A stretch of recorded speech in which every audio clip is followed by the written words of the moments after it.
21 January 2016. Transcript, Presidential Radio Broadcast Address. 0 hour plus 365 days, 7 hours. My fellow Americans, my friends, my neighbors, good evening to you, all across this great land. For many of you, this may only be the first or second civilian broadcast you're receiving in nearly a year. It may be the first time you've been able to turn on your radio or television, or access the internet. Earlier today, I received a report that stated that more than 67% of our nation's Eastern Atlantic power infrastructure had been restored, with another entire neighborhood being brought back online each week. America, we're getting it right. For our nation, the long night is finally over, and the dawn is in our reach. But we have not been in the dark, have we? We have seen the light of our collective humanity shine brighter in these trying times than at any time in our history. We have learned we are a nation of everyday heroes, and we have rallied around America's oldest and truest institutions, family, community, and the fellowship of all. Tonight is a sacred night in America. It is the night we celebrate not only the faith of many of our founders, but we celebrate another birth. We celebrate a rebirth. We, America, are born again. We have been through the crucible. The trappings of our modern lives were taken from us. The comforts afforded to us by our forebears' sweat and toil were ripped from under us. The luxuries paid for by the blood of past generations were stolen from us. But we were not deterred. We did not rest idly while our blessings were torn away from us. We are Americans. The same spirit and drive that built a country so blessed runs through the very fiber of each and every one of us. And that spirit could not be taken from us. That spirit has rebuilt our cities. That spirit has brought our communities together in a common cause. That spirit has not only turned the lights of the nation back on, but it has shown that this nation, these communities of everyday heroes, and this land of freedom and discovery is the light shown around the world. America has not been in the dark, but its heart and soul have shown the world over. The glow of American exceptionalism has shown these 23 months as an example to all mankind of that simple, irretractable spirit that lights the whole of the human community.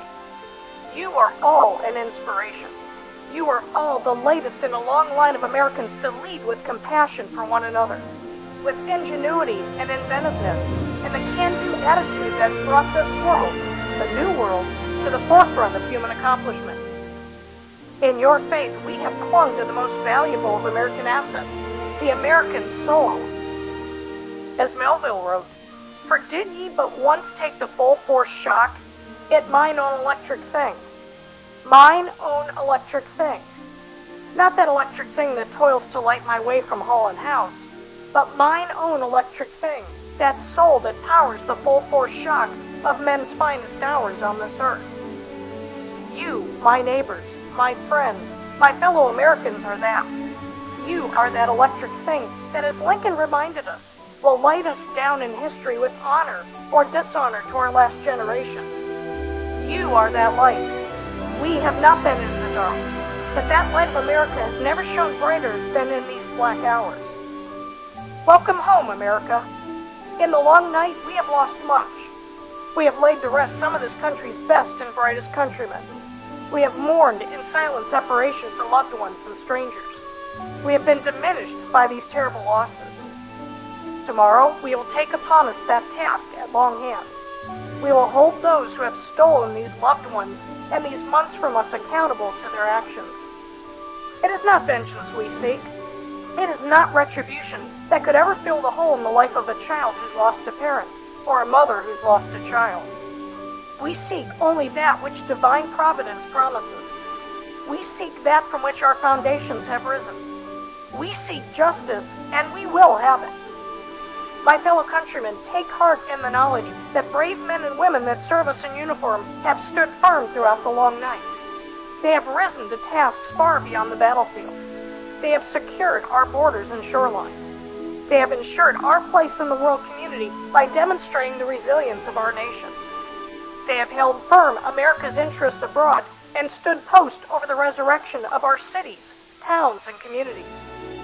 These soldiers, sailors, airmen, Marines, and Guardsmen have shown America's strength in the face of our enemies, our resolve in the company of our allies, and our compassion on the streets of our neighbors. We owe them our gratitude, and our pledge that the sacrifices of every serviceman will be something that every American strives to earn in everyday life. Tonight, this sacred night, take solace in the collective spirit of your countrymen. Take pride in the accomplishments of your neighbors and the strength of your families. Take from this collective soul of America strength and renewed conviction to our cause, that placed upon our shoulders by our founders and their posterity, our courage, our strength, and that light of liberty which in these 240 years has not been extinguished. Welcome home, America. May God bless each and all of you, and may God bless America.